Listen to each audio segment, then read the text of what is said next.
Hi, I'm Jeff Murrah. I want to welcome you to True Texas History, where we have been going through the 13 days of the siege of the Alamo on a day-by-day basis to go ahead and keep you informed as to what's going on. Now, today marks March the 1st, 1836.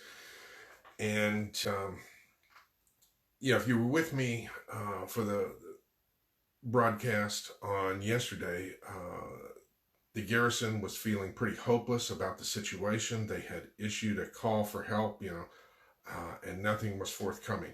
Finally, here on March the 1st, the 32 men from Gonzales arrive at 3 o'clock in the morning. So here you are in the middle of the night, and they finally arrive. Help is finally there. And 32 men, that's a considerable number to be able to come in. Now, these men from Gonzales, they had received the letter of February 24th. In other words, the Travis letter, when it had arrived in Gonzales, these men answered the call.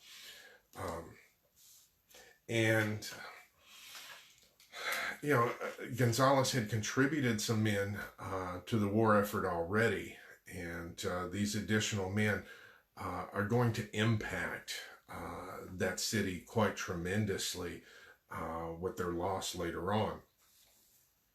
But it does give the men hope that some reinforcements.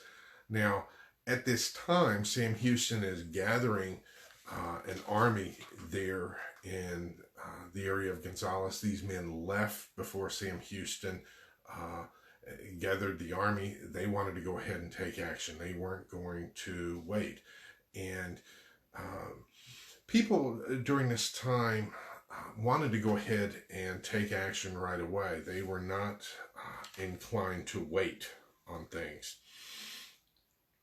And ironically, March 1st, 1836, many of the delegates are starting to gather at Washington on the Brazos. And, of course, as they gather, some of them are wanting to go ahead and head on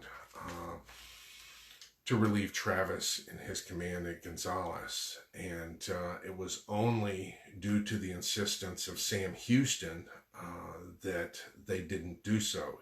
He told them that in getting together, their first order of business should be to establish a government for Texas. He was very clear on what the priorities needed to be. Now, there was a little bit of levity that afternoon of March 1st. The Texans were shooting their 12-pound cannon, and they just accidentally shot Santa Anna's headquarters. I don't know how you accidentally shoot headquarters, but they did. Unfortunately, they didn't hit Santa Anna, just shot his headquarters up. So anyways, that's the status of things. March 1st, 1836. Stay tuned. There will be more to come. I appreciate you following me through this.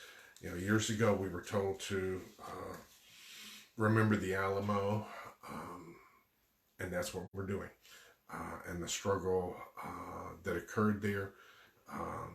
Let me go ahead and add this while we were at it, because, people talk about who was at the Alamo. Of course, there were what you would call Texians, or the settlers in Texas. There were also Tejanos. Now, among the Texians, it's worthy to note that roughly about 1/3 of them came from northern states. Because I know that there's this myth going around that the people in Texas were fighting for slavery. Maybe you could make that case if all the men there were from the southern states, but that wasn't the case. These men were fighting for liberty and for the independence of Texas. This was not about expanding the United States. This was about fighting for liberty right here where we live. So anyway, I needed to add that. So until next time, this is Jeff Murrah wishing you via con Dios, my friends. Goodbye.